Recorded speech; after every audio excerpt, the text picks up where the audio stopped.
Muy bien, alumnos. Ahora vamos a hablar del delito de usura. El delito de usura lo vamos a encontrar en el artículo 214 del Código Penal. ¿Y qué nos dice? El que con el fin de obtener una ventaja patrimonial para sí o para otro en la concesión de un crédito o en su otorgamiento, renovación, descuento o prórroga del plazo de pago obliga o hace prometer a pagar un interés superior al límite fijado por la ley. Será reprimido con pena privativa de libertad no menor de 1 ni mayor de 3 y con 20 a 30 días multa. Del mismo modo nos dice, si el agraviado es persona incapaz o se halla en estado de necesidad, la pena privativa de la libertad será no menor de 2 ni mayor de 4. Este delito nos habla de los intereses que se pactan dentro de un préstamo de dinero, dentro de un contrato de mutuo, que se puede pactar con intereses usurarios. Es decir, estos intereses usurarios son intereses que se extralimitan al interés legal establecido por el Banco Central de Reserva. Obviamente este delito no lo comete, pues, o no se puede cometer dentro de una entidad bancaria, es decir, el funcionario del banco no va a cometer delitos de usura porque los intereses que se establecen en el banco, obviamente son intereses que están dentro del marco de lo establecido en los intereses legales. Esto se referencia a préstamos internos que pueden realizar las personas, que obviamente pues contienen intereses bastante altos, ¿no? Normalmente intereses de 4, 5, 10, 15% de interés. Sin embargo, acá hay un tema que también este artículo ha quedado en desuso por lo siguiente, ¿no? Porque cuando hay un tema de una actividad económica, por ejemplo, yo necesito invertir para mi empresa y no puedo sacar un dinero del banco y voy a un prestamista y el prestamista me dice, bueno, yo le pido 10.000 soles y el prestamista, obviamente si yo voy al banco, el banco me va a decir, bueno, será al 1%, al 0.5%, etcétera, ¿no? Pero el prestamista va a decir, bueno, yo le presto, pero al 10%, es decir, cada mes yo tengo que pagar 1.000 soles y al final tengo que devolverle los 10.000 soles, ¿no? O sea, es una ganancia para el acreedor muy buena. Y obviamente si yo acepto ese pacto, si yo acepto ese contrato, obviamente después yo no puedo denunciar por usura, ¿no? Sería imposible. Entonces, este artículo queda en desuso por el tema, pues, de la propia actividad económica que realizan las partes en el tema de los préstamos de dinero, ¿no? Luego tenemos el capítulo 3 que nos habla de libramiento y cobro indebido, ¿no? Cuando nos habla de libramiento y cobro indebido, aquí viene también un término bastante interesante que ustedes lo van a escuchar dentro de unos ciclos más, cuando lleven derecho comercial o derecho de títulos valores, cuando nos hablan de los títulos valores, ¿no? Entre los títulos valores, así como encontramos la letra de cambio, el pagaré, que son títulos valores de crédito, es decir, para justificar un préstamo o una compra del crédito, hablamos también del cheque, ¿no? El cheque no es un documento de crédito, sino un documento de pago. Por lo tanto, es un dinero en papel, ¿no? Entonces, yo puedo pagar con dinero en metálico, yo puedo pagar con dinero en plástico y también puedo pagar con dinero en papel, pero para ello yo necesito tener una cuenta corriente en un banco y el banco me dará una chequera, ¿verdad? Una vez que el banco me dé una chequera, entonces yo puedo hacer mis actividades comerciales con ese cheque. Como les digo, este cheque es un documento de pago. Entonces, por ejemplo, yo puedo ir a la tienda de Pedro y compro una moto y la moto me la vende a 2.000 soles y yo le digo, bueno, no tengo ahorita en efectivo, te pago con el cheque. Entonces, cuando yo le pago con el cheque y como es un documento de pago, significa que la compra ya está hecha. La moto es mía y yo me la llevo. A distinta forma si yo me la compro al crédito, ¿no? La moto no es mía y yo hasta que yo termine de pagar con la moto. Entonces, el cheque que me dice, señor, usted si utiliza un cheque tiene un válido 30 días para cobrarlo.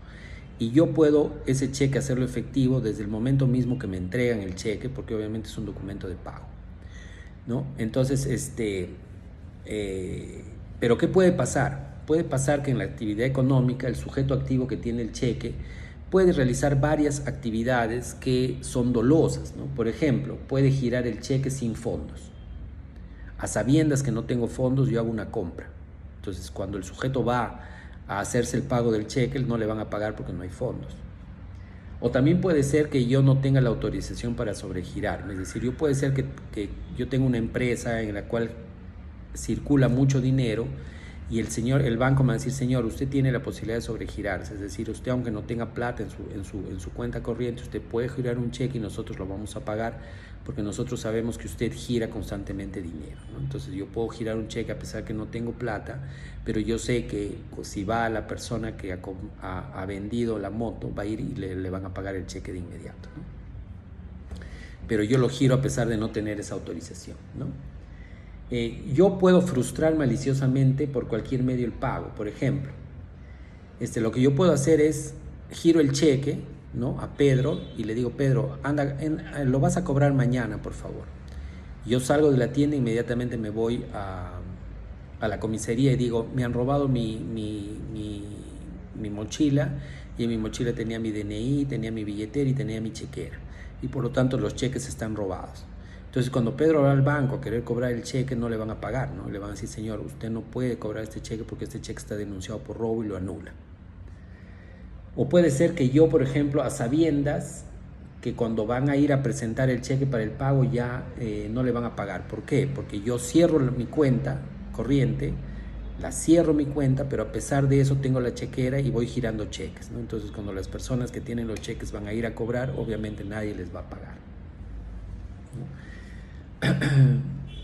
Cuando revoca el cheque a su presentación, ¿no?, por una causa falsa, ¿no? Por ejemplo, digo que se perdió, digo que me lo robaron y por lo tanto voy y revoco ese cheque. Cuando utilizo cualquier medio para suplantar al beneficiario, por ejemplo, yo suplanto a la persona que firmó el cheque o que va a cobrar el cheque, ¿no? Falsifico firma, falsifico sellos, y obviamente cuando van no le van a querer pagar el cheque, ¿no? Y cuando endoso el cheque, el endoso, como es un título de valor, me permite, por ejemplo, que yo soy Pedro, ¿no? Entonces David me paga por la moto 2.000 soles y me da un cheque. Y yo ese cheque, como es dinero, puedo ir y pagarle a mi proveedor con ese cheque y se lo endoso para que lo cobre, ¿verdad? Entonces, ese también es un delito. ¿Cuándo es un delito? Cuando yo sé que ese cheque no tiene fondos, pero a pesar de saber que no tiene fondos, endoso el cheque para que otra persona sea perjudicada. Pero como se trata de una actividad económica, ¿qué es lo que puede pasar, queridos alumnos? Lo que puede pasar es que, por ejemplo, en el caso del inciso 1, en el caso del inciso 2, en el caso del inciso 1 y del inciso 6, para que proceda el protesto, es decir, el protesto es cuando el cheque no tiene fondos y yo quiero quiero ir a la instancia judicial, tiene que tener sellos de no pagado por falta de fondos y lo puedo llevar al notario para protestar el cheque, ¿verdad? Entonces, en los casos del inciso 1, cuando no tengo fondos, o en caso de endosar a sabiendas que no tiene fondos, para yo poder ejercer alguna conducta judicial, lo que tengo que hacer es protestar el cheque, es decir, que me tenga sellos y llevarlo al notario. En todos los casos que hay del 1 al 6, puede pasar lo siguiente. Puede ser de que yo dentro de tercer día cumpla con pagar el importe del cheque, ¿no? Y esto es procedente en el inciso 1, en el inciso 2, en el inciso 3 y en el inciso 6. Pero en el inciso 4 y en el inciso 5 no es procedente. ¿Por qué? Porque yo, para cometer la modalidad establecida en el inciso 4 o en el inciso 5, yo he utilizado información falsa, he hablado de causas falsas. Por ejemplo, si yo a Pedro no le quiero pagar, le giro con el cheque y luego voy a la comisaría y digo que el cheque me lo robaron, obviamente ahí ya hay un plus de mi conducta, ¿no? Porque no es solamente que no he pagado porque no hay falta de fondos, sino que evidentemente y dolosamente no quería pagar. Y cuando Pedro va a cobrar el cheque, no le van a pagar, lo van a retener el cheque, incluso lo pueden denunciar a él por utilizar un cheque robado, ¿no? Entonces ahí, a pesar de que yo después cumpla con pagar el importe del cheque, obviamente ya no va a proceder porque este es un hecho totalmente delictivo, ¿no?